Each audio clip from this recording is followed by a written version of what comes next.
আলহামদুলিল্লাহ, এখানে আরেকটি মাসালা আলোচনা হচ্ছে বা করছি স্বয়ং কুরবানির পশু সম্পর্কে। জবাই সংক্রান্ত আলোচনা, তবে স্বয়ং সেই পশু সম্পর্কে আলোচনা হচ্ছে। কুরবানির পশুটিকে মাটিতে শোয়ানোর পর পা ধরে টেনে হেঁচড়ে জবাইয়ের স্থানে নিয়ে যাওয়া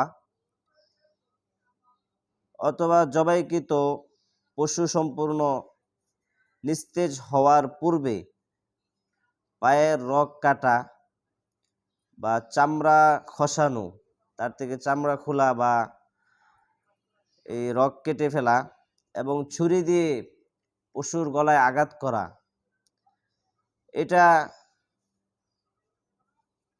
এই আঘাত করা সম্পূর্ণ নিষেধ। কারণ জীবিত পশুকে এভাবে টেনে হেঁচড়ে সরানো এবং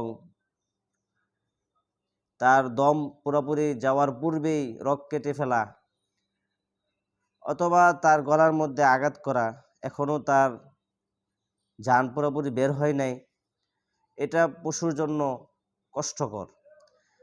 আর প্রাণীকে কাউকেই তো কষ্ট দেওয়া জায়েজ নেই বা ঠিক না। এরকমভাবে পশুকেও